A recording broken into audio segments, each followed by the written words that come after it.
Hey everybody, Ross here, and this is Bible Study Superstar.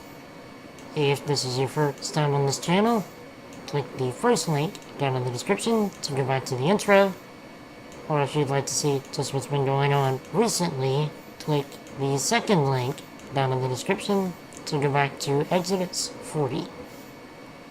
Now, as the title of this video implies, this is the introduction to Leviticus. Now, just like what I did for the introduction to Exodus, what I'm going to be doing is giving a very broad overview of the book of Leviticus as a whole. And the way that I did this is I read the book in 3 large chunks. The book is 27 chapters long, so what I did is to be able to get a very broad overview, like what I'm doing here. I read 10 chapters for the first and the second day, and then I read the last 7 chapters on the last day. So that, because reading so many chapters at a time, you get a much larger picture than reading 1 chapter at a time, which gives you a much more detailed picture, which is what you're used to in these videos. So anyway, I'll just let my notes speak for themselves. So here we go. A lot of detail is given in this book, especially in the first 7 chapters, to the various types of sacrifices both the people of Israel and the priests were supposed to observe. Not only were the details of how they were to be performed given, but also the laws concerning how the entrails and remains were to be handled. God left no room for doubt or error at any point. But why?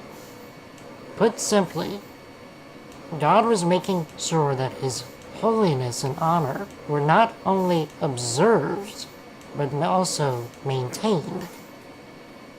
After the sacrifices and laws surrounding them were given, Aaron and his sons go through the lengthy inauguration and consecration process to be made God's priests.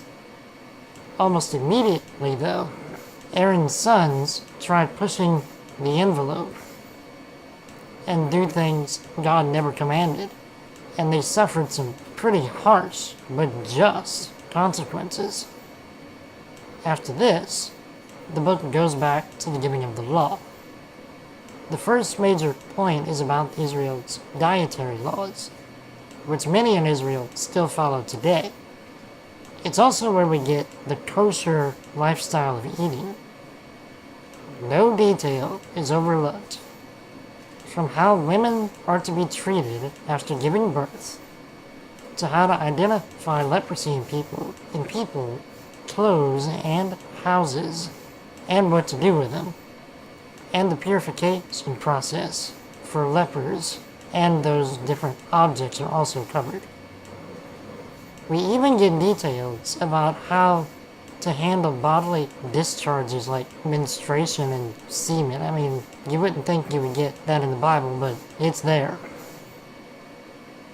The book then takes a short break to tell us the aftermath of Aaron's son's impure offering and the sacrifice required to sanctify them again.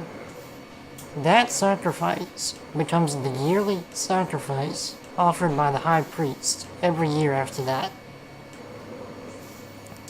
We also get a nice bit of detail on how the blood of people and animals is the driving force of all life, and why God views it as precious. And next we get the laws on incest and homosexuality. And then there are even details given for the consequences when the law is broken. And finally, the last third of the book covers issues like the priest's conduct, acceptable and unacceptable sacrifices, what to do with blasphemers, the sale and redemption of property, and the sale and redemption of people, and the yearly feasts of Israel was to observe. And that's all I have for today. Like I said, this is a very broad overview of the book of Leviticus. And as far as the individual chapters go, I'm not quite sure how I'm gonna handle this just yet, simply because, like I said, this is the law. I don't know if I want to do it one chapter at a time, or if I want to separate it into larger segments, like I did some parts of Exodus, and just give the more broad overviews. I haven't decided yet. So the exiting card for this video is gonna say Leviticus 1, but it may be Leviticus 1 through another section of chapters. I don't know just yet. I'm kind of doing this book as I go instead of having it all planned out beforehand. But anyway, thanks everybody for watching. If you have any comments, feedback, or suggestions, leave them down below in the comments. And may God make you as Ephraim and Manasseh, to be fruitful where you are, and to forget the pain of your past. Thanks again for watching, and I will see you all soon in either Leviticus 1 or Leviticus 1 through another set of chapters.